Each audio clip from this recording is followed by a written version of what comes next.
Subscribe करिए हमारे channel target UP TET CTET को और बेल आइकन को दबाइए।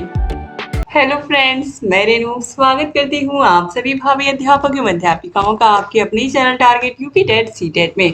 दोस्तों, आज की इस वीडियो में हम आपके डीएलएड थर्ड सेमेस्टर के थर्ड पेपर यानी कि साइंस के मोस्ट इम्पोर्टेंट अति लघु उत्तीर्ण प्रश्नों को यहाँ पर हम हल करने वाले हैं। ये आपके राजन सीरीज के प्रश्न हैं।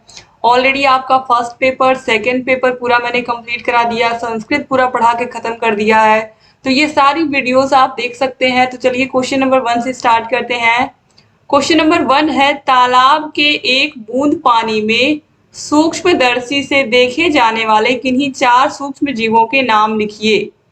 तो कवक है, प्रोटोजोआ है, अमीबा है, पैरामीशियम है। इन सभी को हम सूक्ष्मदर्शी से देख सकते हैं, इन सभी सूक्ष्म जीवों को।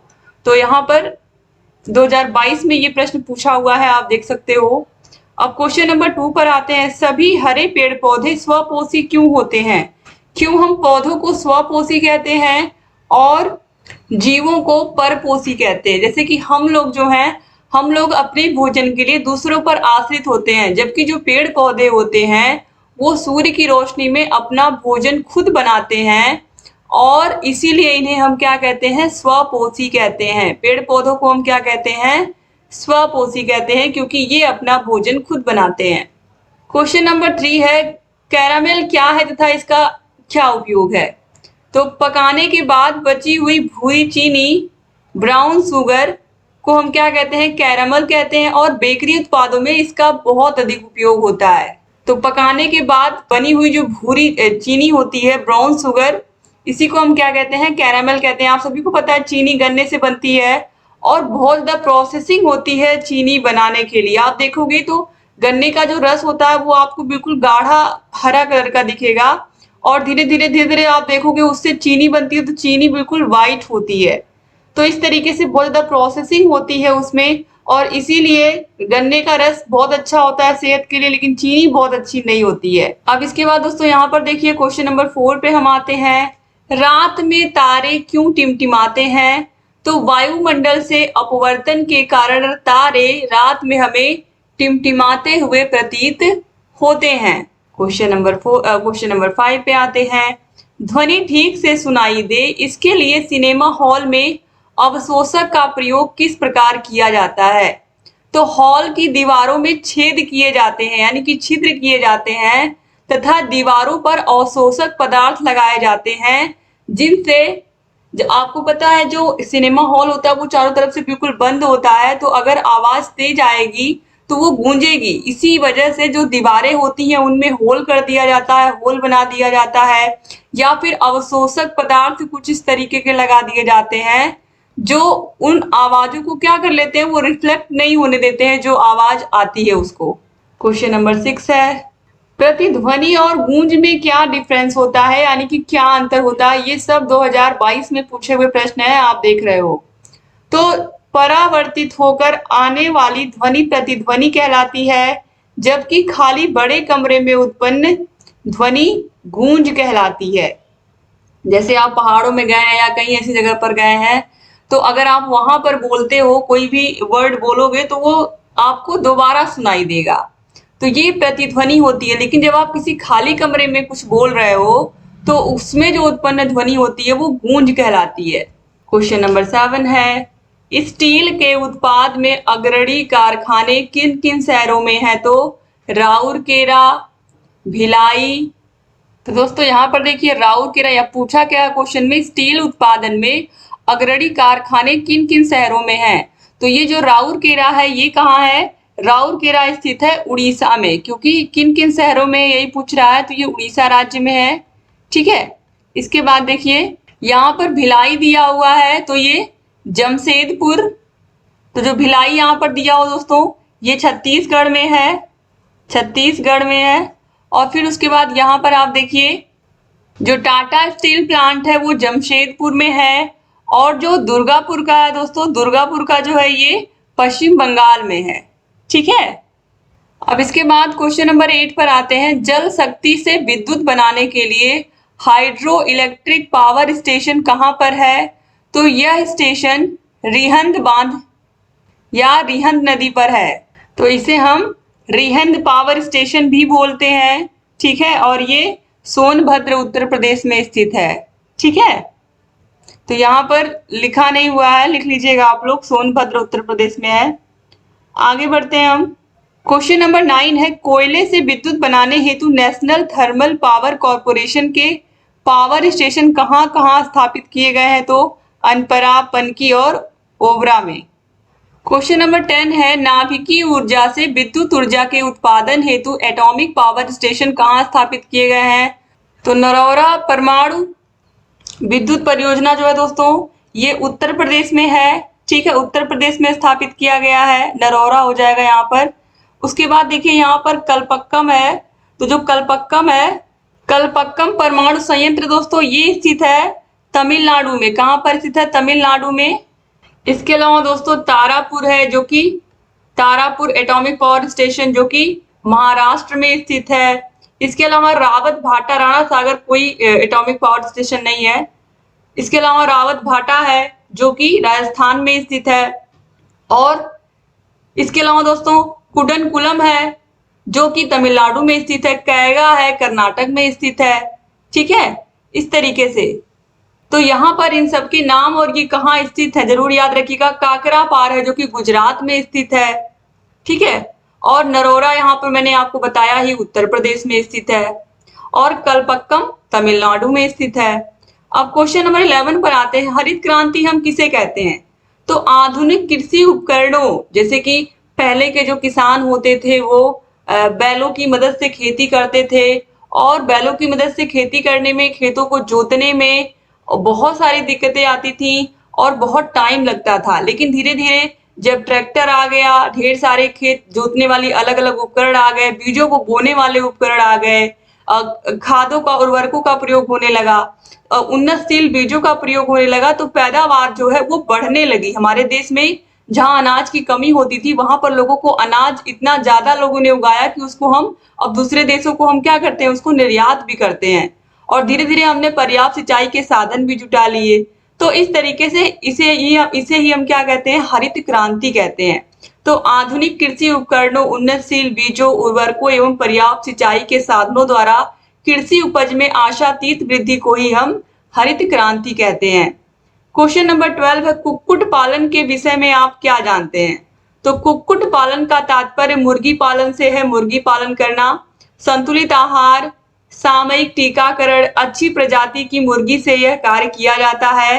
ब्रायलर से प्रतिवर्ष 100 से 150 अंडे और व्हाइट हार्न से 256 से 285 अंडे प्रतिवर्ष प्राप्त किए जा रहे हैं। तो कुक्कुट पालन को ही हम क्या कहते हैं, मुर्गी पालन कहते हैं। इसके बाद क्वेश्चन नंबर 13 पे आते हैं, मुर्गी की 2 प्रजातियों का नाम बताइए और जो अच्छी प्रजातियों की श्रेणी में आती हैं ऐसी मुर्गियों के प्रजातियों के नाम आपको बताने हैं। तो 2 मुर्गियों की प्रजातियां, अच्छी प्रजातियां हैं ब्रायलर और व्हाइट हॉर्न। क्वेश्चन नंबर 14 है, रेशम उत्पादन पर संक्षिप्त टिप्पणी लिखिए। तो रेशम आपको पता है कहाँ से बनता है, रेशम कीट से बनता है। और रेशम का जो कीट होता है वो शहतूत के वृक्षों पर रहता है, वृक्षों की पत्तियों पर चिपका हुआ रहता है और शहतूत की पत्तियों पर इनको पाला जाता है और इसी से रेशम का निर्माण होता है इन्हीं कीटों से। तो रेशम का उत्पादन रेशम कीट को शहतूत के वृक्षों के पत्तियों पर वैज्ञानिक विधि से पाल कर किया जाता है।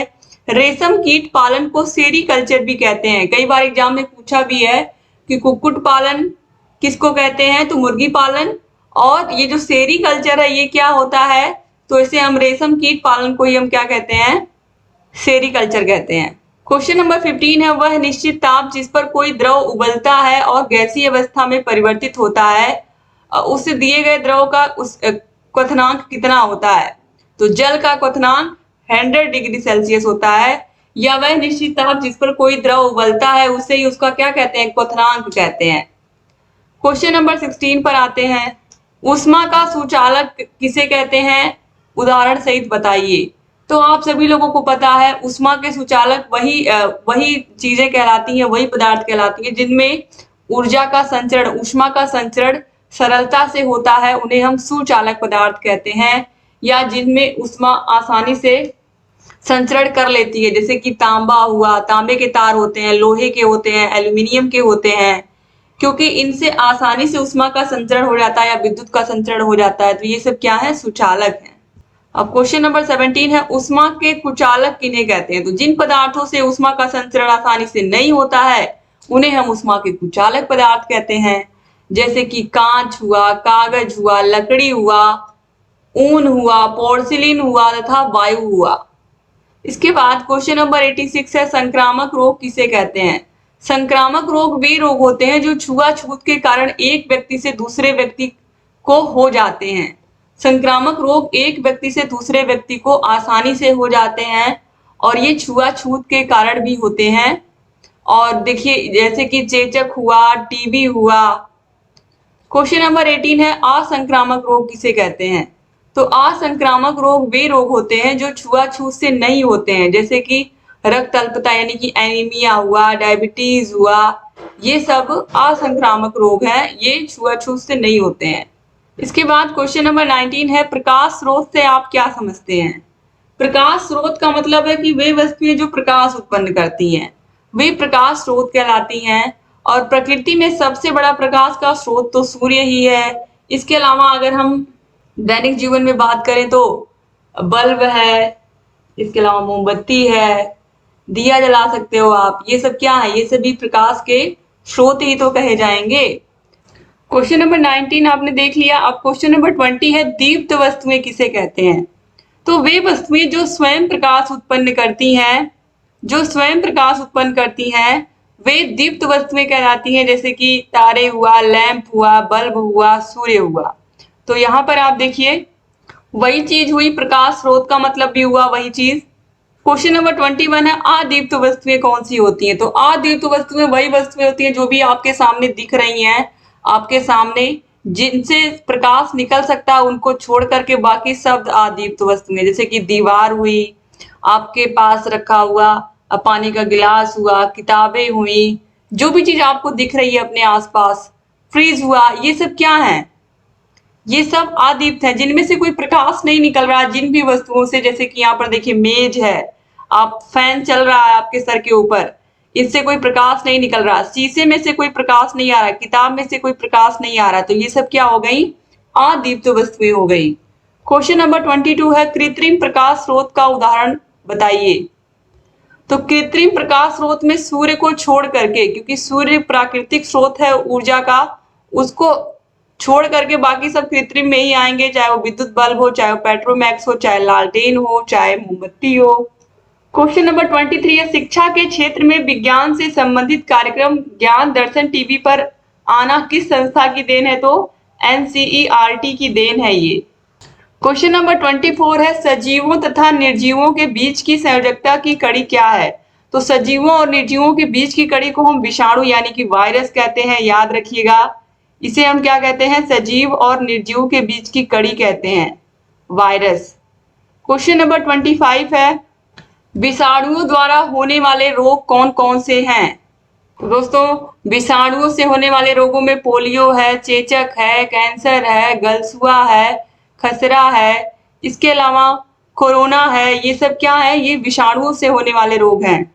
दोस्तों हैजा और प्लेग भी विषाणुओं से ही होता है, यहाँ पर दिया नहीं हुआ है तो याद रखिएगा आप लोग, हैजा और प्लेग। आगे बढ़ते हैं हम लोग क्वेश्चन नंबर 26 पर, उस जीवाणु का नाम बताइए जो गंगा जल में पाया जाता है और इसी कारण गंगा का जल पवित्र होता है। तो इसे हम कहते हैं जीवाणु भोजी। क्या कहते हैं? जीवाणु भोजी कहते हैं। क्वेश्चन नंबर 27 है, एड्स का पूरा नाम हिंदी तथा अंग्रेजी में बताइए। तो एड्स का पूरा नाम है acquired immuno deficiency syndrome. Acquired immuno deficiency syndrome, उपार्जित प्रतिरक्षा न्यूनता सिंड्रोम। ठीक है। क्वेश्चन नंबर 28 है, एड्स के वायरस का नाम बताइए।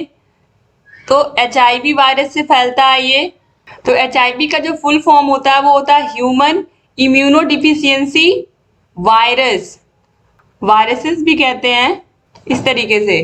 तो human immuno deficiency viruses HIV का फुल फॉर्म होता है, ठीक है, या वायरस भी खाली कह सकते हैं हम।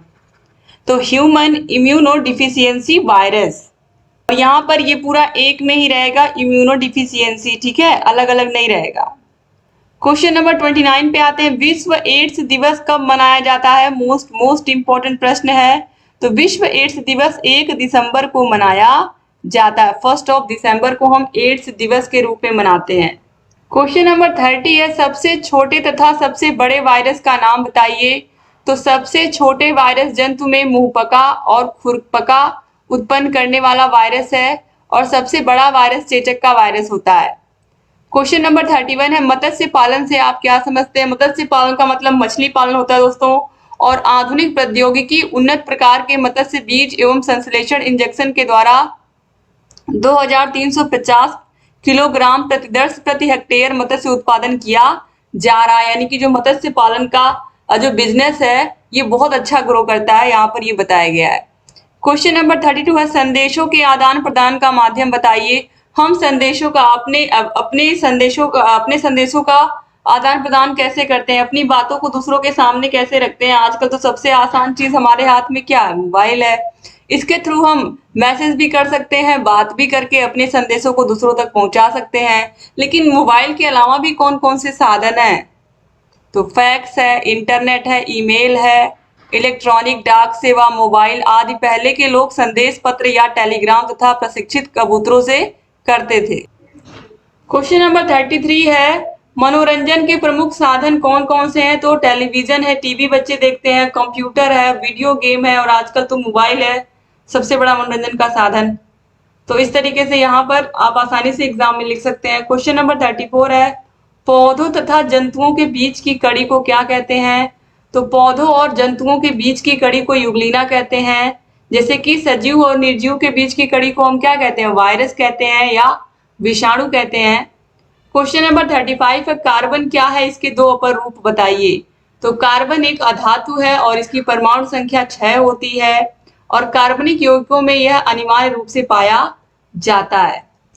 कार्बन के दो अपर रूप हैं, हीरा और ग्रेफाइट। क्वेश्चन नंबर 36 है, हाइड्रोकार्बन किसे कहते हैं? तो कार्बन तथा हाइड्रोजन से बने हुए यौगिकों को हम हाइड्रोकार्बन कहते हैं। क्वेश्चन नंबर 37 है, हाइड्रोकार्बन कितने प्रकार के होते हैं? तो ये मुख्यतः दो प्रकार के होते हैं, संतृप्त हाइड्रोकार्बन और असंतृप्त हाइड्रोकार्बन। अब यहाँ पर पूछ रहा है क्वेश्चन नंबर 38 में, संतृप्त असंतृप्त हाइड्रोकार्बनों के सामान्य सूत्र बताइए। तो संतृप्त हाइड्रोकार्बन CnH2n+2, इसे हम एल्केन भी कहते हैं, जैसे कि मेथेन हुआ, एथेन हुआ, प्रोपेन हुआ। और असंतृप्त हाइड्रोकार्बन ये दो प्रकार के होते हैं, एल्कीन CnH2n, एल्काइन CnH2n-2। तो यहाँ पर देखिए CnH2n+2 अगर हम C की जगह पर 1 करते हैं तो यहाँ पर क्या हो जाएगा? C, और यहाँ पे N की जगह अगर हम 1 करेंगे तो ये CH4 हो जाएगा, और ये मेथेन का फॉर्मूला हो गया। इसके बाद क्वेश्चन नंबर 39 है, जीवाणु के खोजकर्ता कौन है? तो एंटोनी वॉन ल्यूवेनहॉक ये जीवाणु के खोजकर्ता हैं। अब क्वेश्चन नंबर 40 पूछ रहा है, जीवाणु विज्ञान के पिता कौन है? तो एंटोनी वॉन और ल्यूवेनहॉक को ही जीवाणु विज्ञान का पिता कहा जाता है। इस तरीके से टोटल 40 क्वेश्चंस आज यहाँ पर आप लोगों ने पढ़ लिया। उम्मीद करती हूँ ये वीडियो आपको पसंद आई होगी, और सारे विषयों की वीडियोस को भी देखिए। आप लोग प्रीवियस ईयर क्वेश्चन पेपर्स को भी सॉल्व करके जाइए, और सारे विषयों की मास्टर क्लास की link description box, comment box में मिल जाएगी। और अगर आप कम समय में अपनी तैयारी बेहतर करना चाहते हैं और आप चाहते हैं कि एक हफ्ते के अंदर आपकी तैयारी बहुत अच्छी हो जाए, तो उसके लिए सिंपली आपको कुछ करने की जरूरत नहीं है, बस केवल और केवल आप हमारे ऐप को डाउनलोड कर लीजिए। ऐप की लिंक यहाँ पर डिस्क्रिप्शन बॉक्स, कमेंट बॉक्स में मिल जाएगी। Target UP TET CTET app को डाउनलोड कर लीजिए, और यहाँ पर इस नंबर पर हमसे कांटेक्ट करके आगे आप पूछ भी सकते हैं कैसे डाउनलोड करना है। क्योंकि अगर आप ऐप को डाउनलोड करते हो तो सारे विषयों के नोट्स आपको मिल जाएंगे, सारे विषयों की क्लासेस बिना किसी ऐड, बिना किसी प्रचार के और बिना किसी डिस्टरबेंस के आप सारे विषयों को पढ़ करके खत्म कर देंगे। और सारे विषयों के आपको राजन और पवन सीरीज की पूरी PDF भी वहां पर हम देते हैं। तो इससे जो आपकी तैयारी है वो बहुत बहुत बेहतर होती है। तो उम्मीद करती हूँ कि वीडियो आपको पसंद आई होगी। वीडियो अच्छी लगी तो वीडियो को लाइक जरूर कर दीजिए, और इस वीडियो को शेयर करना मत भूलिएगा। एक बार फिर से आप सभी का बहुत बहुत धन्यवाद। चैनल को जरूर सब्सक्राइब कर लीजिए। Thank you so much video को पूरा देखने के लिए, और आपके लिए रेगुलर वीडियोस लेकर के आते रहेंगे और आपकी तैयारी को और बेहतर बनाते रहेंगे। दोस्तों चैनल से बने रहिए और ऐसे ही यहाँ पर देखिए हमको इंस्टाग्राम पर भी आप फॉलो करते रहिए और यूट्यूब पर तो हमें देखते रहिए ही। जय हिंद दोस्तों।